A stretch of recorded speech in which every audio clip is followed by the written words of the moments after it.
Sebetulnya sudah dapat informasi kira-kira 10 hari yang lalu bahwa terjadi insiden di menjelang rapat kabinet yang akan dipimpin oleh Presiden Jokowi.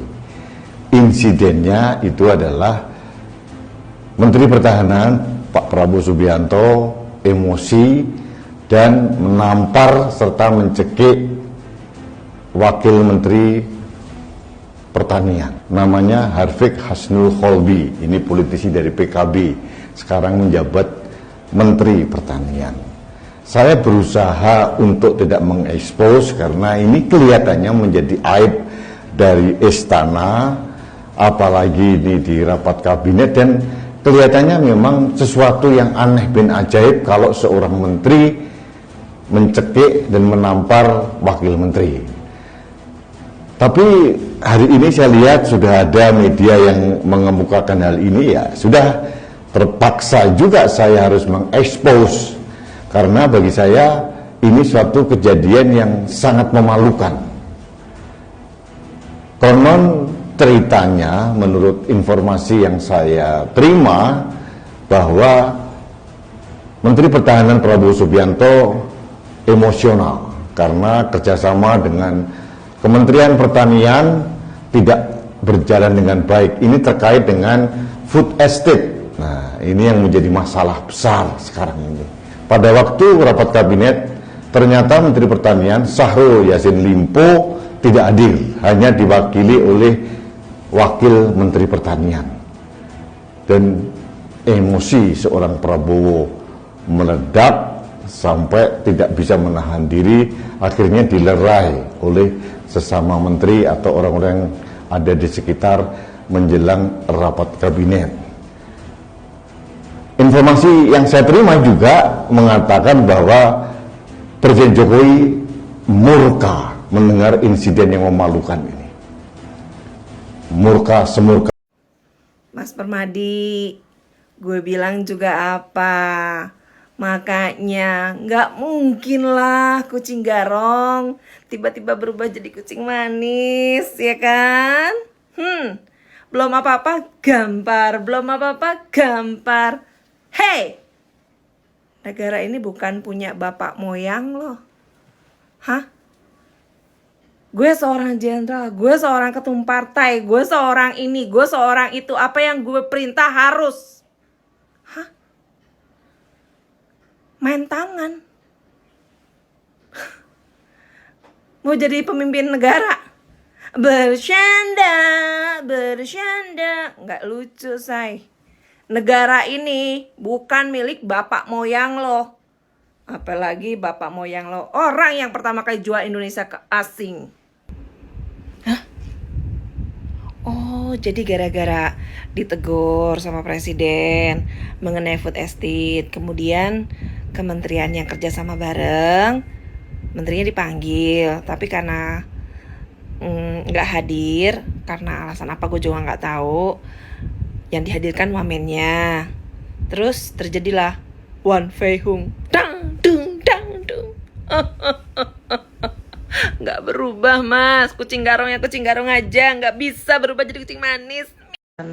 Cekek dan tabok itu memang sebetulnya dikasih tahu suruh diam-diam karena ini merupakan aib dalam sebuah kabinet. Tapi udah terlanjur mencuat kemana-mana. Yang ya kak banyak kerja sih, kerja terus. Tapi ada sesuatu yang mohon maaf ya, kalau terus dibilang penyebar hoax dan gitu segala macam, itu namanya udah nge-framing kelewatan, kayak orang ngelempar kotoran ke dia pelakunya, selama ini pelakunya mereka, terus lempar ke orang gitu. Itu yang gue nggak terima. Satu di situ. Kedua, perlu teman-teman tahu, bulan Mei tahun kemarin, gue pernah ngobrol sama Mas Permadi. Dia bilang pada waktu itu, Fer, ngapain sih lo masih belain aja Jokowi? Orang udah pada capek belain Jokowi, nggak ada yang mau, nggak dapat apa-apa. Udah pada capek buat NKRI. pada waktu itu. Tapi gue it's gue, dia it's dia, urusan dia sama urusan gue beda ceritanya. Dia tawarin gue untuk gabung sama dia, tawarkan sejumlah uang untuk per video, tapi gue tolak. Kemudian tawarkan posisi, gue udah di ring 1 nih, lo mau jadi komisaris di mana? Gue bisa bantu atur. Gue bilang gue nggak ada minat kembali ke sana karena gue akan di sini bersama anak dan cucu gue sampai akhir hayat. Terus dia bilang ya udah lo kalau nggak mau ke sini, lo mau posisi apa di KBRI atau di KJRI? Lebih ketawa lagi gue sadar diri gue ini siapa. Buat kerja di KBRI ataupun KJRI itu orang-orang dari kementerian, Atase, Kemenlu, Kemendak, dan kementerian-kementerian lainnya yang berurusan dengan ada hubungan bilateralnya antara Jepang dan Indonesia.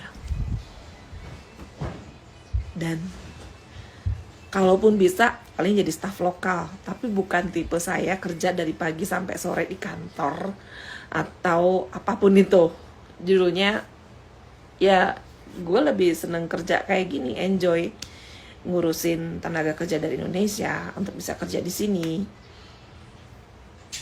Jadi tour guide, gue ngerjainnya happy, walaupun capek, tapi gue happy gitu loh. Jadi setelah gue tolak semuanya itu, dia sempat sebut satu nama sih. Lu kenal cewek ini nggak yang di dadanya ada tato Garuda? Dia bilang gitu. Dia sekarang buzzer gue. Maaf, nggak tertarik. Dah sampai di situ ya. Yang jelas dia mengatakan udah capek, ngapain belain Jokowi? Nggak dapat apa-apa. Dan dia sakit hati karena waktu kena kasus penistaan agama nggak dibelain sama pihaknya Jokowi, yang bela dia dari Partai Gerindra yang sekarang jadi wakil ketua MPR. Oke? DPR, bukan MPR ya, DPR. Dah selesai sampai di situ. Kejadian ini mencuat, gue naikin, memang berupa ledekan sengaja. Udah terlanjur buar rame, ya ikut aja gitu kan. Kemudian dibilang, bikin video ini penyebar fitnah dan gini-gini. No, bagi gue. Mana kalau ada Permadi naik sini ke atas sama gue, ngobrol kita. Nggak ada orang yang nggak nongol atau nonton pakai akun lain. Di sini gue cuman mau ngebuktiin kebohongannya seorang Prabowo dalam sebuah video yang bilang nggak pernah ketemu dengan wamen ataupun nggak pernah ketemu atau nggak kenal, nggak pernah ketemu dengan wamennya. Sekarang kalau orang yang ngerti gesturnya dia pada saat dipertanyakan hal tersebut sama wartawan, mukanya kayak gimana, jawabnya kayak gimana, kemudian kita tahu lah ya Pak Jokowi. Kalau udah sesuatu dia bilang ini aib kabinet harus ditutup, ya udah. Dia tuh katanya nggak kenal, nggak ada peristiwa itu kayak gitu-gitu. Tapi kita lihat postingan Bapak Wamen pada tanggal 4 Juli apa Juni ya, sebentar ya.